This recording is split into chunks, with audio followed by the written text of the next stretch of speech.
Bonjour, Monsieur le ministre des Infrastructures, du Désenclavement et des Transports. Bonjour, madame. Oui, bienvenue à Montréal pour cette 38e session. Depuis 2010,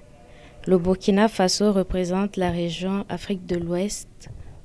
à l'OACI. Quelle importance revêt ce rôle du Burkina en tant que représentant de la région Afrique de l'Ouest au sein de l'OACI? Je voudrais dire que c'est une grande marque de considération que les États de la région Afrique de l'Ouest et je dirais même de la CAFAC ont accordé à notre pays, ce qui traduit véritablement tout le respect et toute l'admiration qu'ils ont pour notre pays, notamment pour la qualité de ses prestations et le leadership qui est de notre chef d'État, le président Blaise Compaoré, à travers donc non seulement le continent africain, mais l'ensemble donc de la sous-région. Depuis l'élection du Burkina Faso au titre de représentant de la région Afrique de l'Ouest pour l'OACI, quelles sont les actions concrètes qui ont été menées non seulement au Burkina, mais dans la sous-région, afin de mettre en pratique les normes recommandées par l'OACI? Depuis l'élection du Burkina Faso à la tête donc, du groupe Afrique, un grand travail a été abattu dans le sens donc, de l'amélioration de toute la dimension sécurité, de toute la dimension sûreté du transport aérien au niveau donc, du continent africain. Alors, beaucoup de pays qui connaissaient un certain nombre de difficultés ont bénéficié d'une assistance permanente donc, de l'OACI. Beaucoup de pays ont bénéficié d'audits de sûreté, d'audits de sécurité qui leur ont permis de mettre à nu les insuffisances qui étaient constatées au niveau de leur plateforme aéroportuaire et d'apporter évidemment des éléments correctifs pour leur permettre donc de se mettre aux normes de l'OACI. Alors, beaucoup de pays également ont bénéficié donc, de formation, de mise à niveau en termes donc, de formation d'auditeurs, de sûreté, en termes donc, de renforcement de capacité de tous les intervenants et de tous les acteurs sur les plateformes aéroportuaires. Et je pense que l'un dans l'autre, véritablement,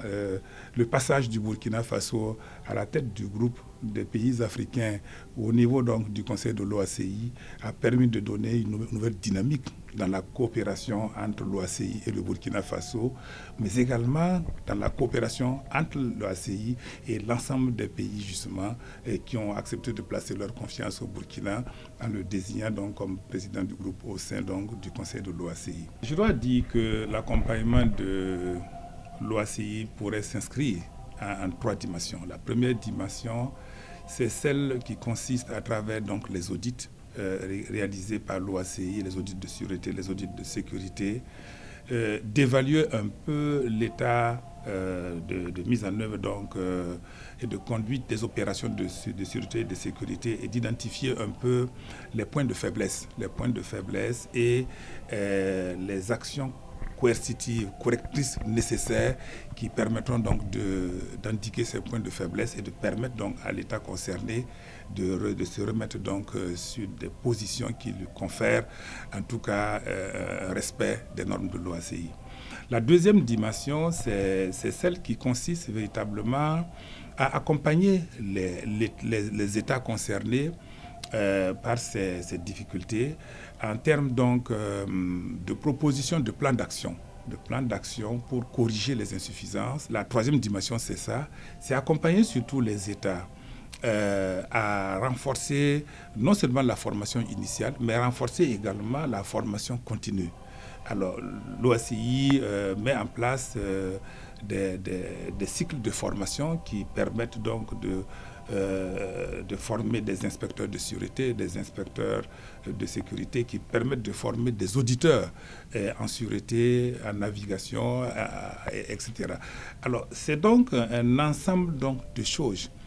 qui permettent donc aux États d'améliorer les conditions sécuritaires, les conditions de sécurité pour permettre donc à nos plateformes aéroportuaires, pour permettre donc à nos avions, à nos agences de l'aviation civile d'avoir donc un certain niveau de performance qui répondent véritablement aux normes de l'OACI. C'est en cela que je dis que l'OACI apporte beaucoup